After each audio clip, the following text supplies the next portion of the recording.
4000 € de produits, 6 anabolisants en même temps, hormones de croissance à haut dosage à tout va, une testostérone en dessous de la norme et un drapeau en berne. Ouais, j'avoue, c'est tout un programme, alors prépare ton petit shaker histoire de pas cataboliser, installe-toi tranquillement et écoute l'histoire de Père Castor. Bienvenue dans la Cour des Miracles. Qu'est-ce que la Cour des Miracles? Eh bien, tout simplement, ça sera une série de vidéos dans laquelle je vais te raconter en détail certaines anecdotes réelles que j'ai pu vivre. Ça sera des situations que j'ai pu vivre en appel, avec des prospects, ou avec des futurs clients, ou alors qui peuvent venir également d'échanges que j'ai eu sur Instagram, en DM, à l'écrit ou par message vocal. Rassurez-vous, tout est anonymisé, mais pour autant, tout est réel. Pourquoi? Parce que certaines histoires méritent d'être racontées, pas forcément pour se moquer ou pour humilier, de toute façon c'est anonyme, on ne reconnaîtra pas la personne, tout simplement pour te permettre d'éviter de tomber dans le même genre de piège, dans le même genre d'erreurs qui pourraient te coûter aussi cher qu'elles ont coûté à ces personnes-là. Bon, j'avoue, parfois on va se moquer un petit peu, mais toujours avec amour. L'homme qui m'a contacté, on va l'appeler le patient zéro, avait une situation plutôt simple. Il avait un travail manuel, le genre de travail qui demande beaucoup d'énergie, beaucoup de courage et qui est malheureusement payé très bas. À côté de ça, il s'entraînait régulièrement, il essayait de gérer sa diète et il avait un objectif en tête, un rêve dans sa vie, c'était de faire une compétition de bodybuilding au moins une fois. Et il avait tellement envie d'accomplir son objectif que malgré son salaire modeste,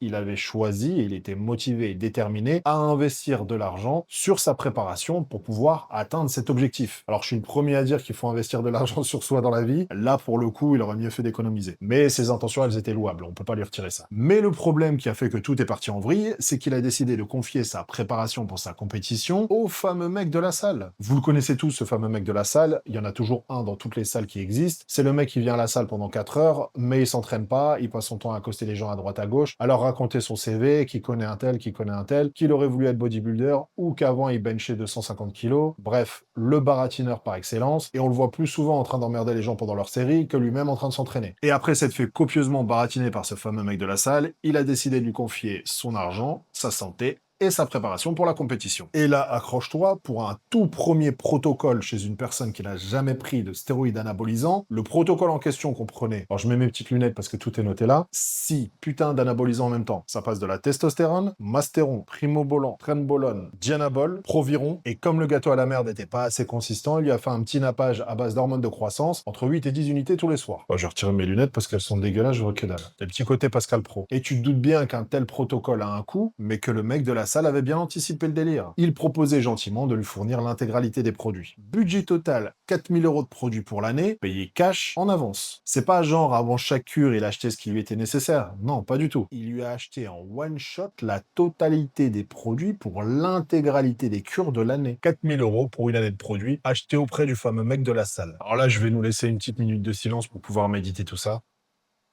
Oh, c'est chiant. Donc, après plusieurs mois sous ce protocole de haute précision, voici les résultats. Alors, libido 0, ça faisait plusieurs mois que Popol avait déserté et que le chapiteau n'avait plus été levé le matin. C'est quand même un peu handicapant. Effets secondaires multiples, je vous passe la liste, on n'a pas que ça à faire. Pour résumer, son corps était en train de lutter comme il pouvait pour résister à 5 voire 6 produits anabolisants en même temps pour une première cure. Et physiquement, c'était à chier. Plus sérieusement, c'était pas du tout à la hauteur. Avec tous les produits qui s'envoyaient dans le museau, il avait un physique tellement lambda qu'on pouvait se demander s'il était déjà allé à la salle dans sa vie. Avec juste de la testo et quelques unités d'hormones de croissance, il aurait pu avoir un physique 10 fois plus impressionnant, sans se mettre autant en danger et sans dépenser autant de thunes. Et chose importante à savoir également, c'est qu'il était à 3 mois de la compétition qu'il devait préparer. Donc là, on avait un gros problème. Mais la question qui m'a la plus interpellé dans l'histoire, et je pense que tu dois te la poser aussi, comment est-il possible qu'avec autant de produits, il ait un physique aussi éclaté? Eh bien, j'ai pu avoir la réponse à cette fameuse question grâce à son bilan sanguin. Bilan sanguin qu'il avait fait lors de la dernière semaine de sa cure,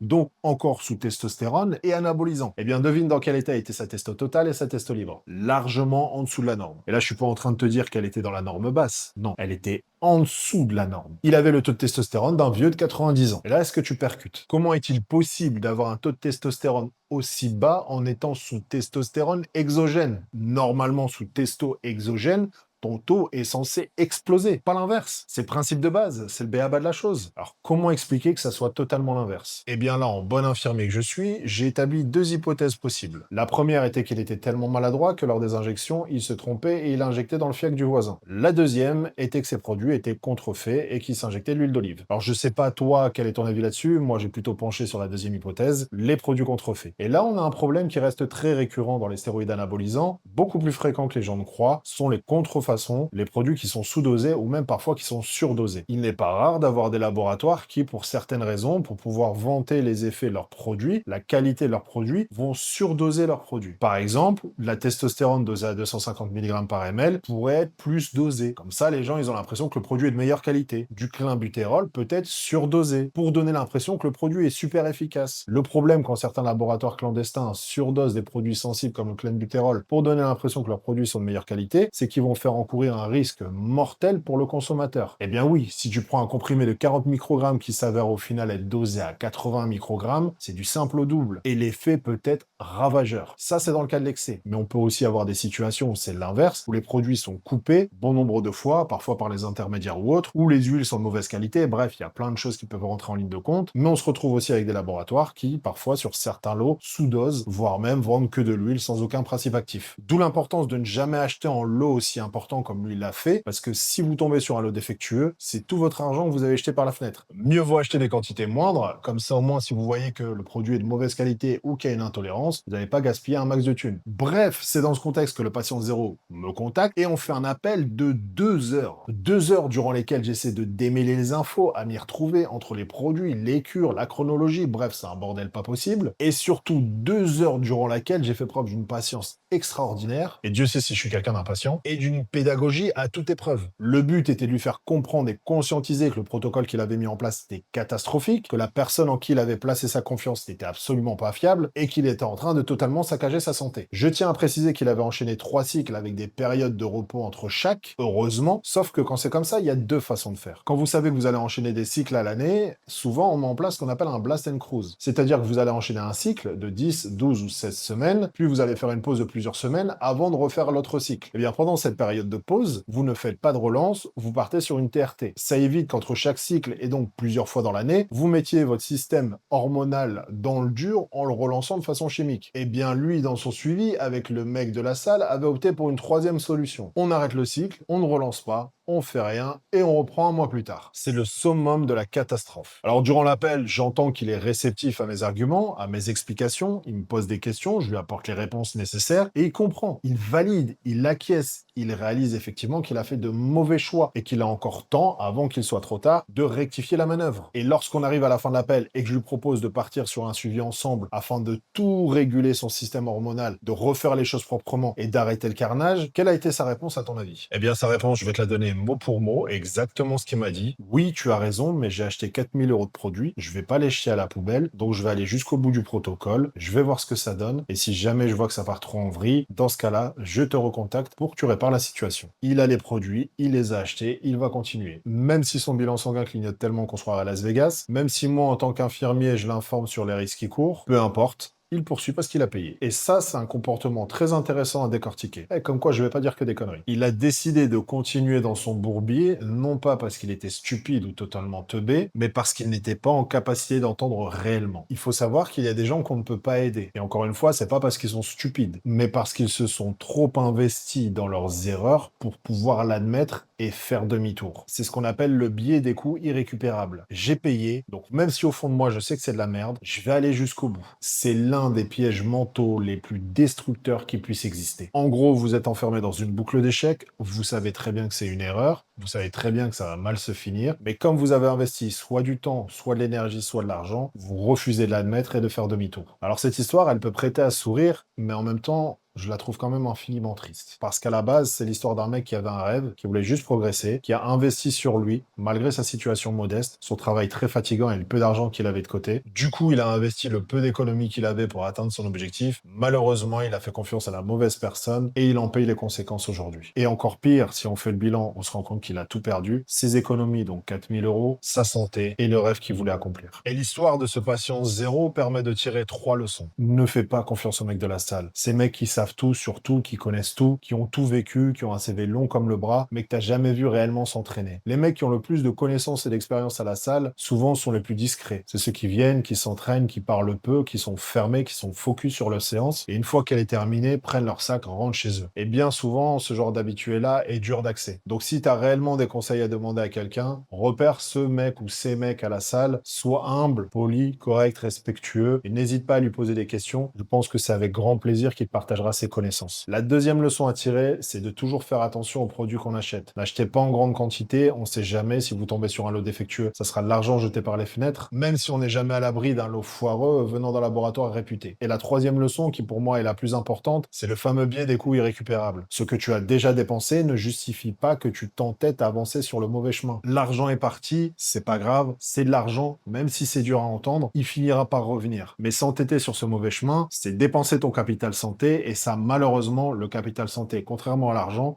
tu peux pas faire des heures sup pour en récupérer. Moralité, certains hommes vont payer des spécialistes pour être accompagnés de façon sécurisée et fiable, là où d'autres pensent faire des économies en s'orientant vers les mecs de la salle dont les intentions sont souvent un peu fumeuses et douteuses. Les deux font un choix différent et les deux assumeront les conséquences. Choisis bien à qui tu fais confiance quand il s'agit de ton corps et de ta santé. Si t'es arrivé jusqu'ici, merci à toi, j'espère que la vidéo t'a plu, que tu t'es marré un petit peu, mais que t'as appris des choses quand même, c'est important. Donne-moi de la force comme t'aimerais qu'on te donne de la force si c'était ton projet, un petit like si t'as la flemme, un abonnement si tu veux rater aucune des sorties, et un petit commentaire si tu veux me faire la totale. Et si toi également t'as vécu une situation aussi folle que celle-là et que t'as envie d'en parler, il y a la zone commentaire, ou alors il y a mon lien dans la bio, envoie-moi un petit DM, on en discute, et peut-être que ça sera le sujet d'une prochaine cour des miracles. À la prochaine.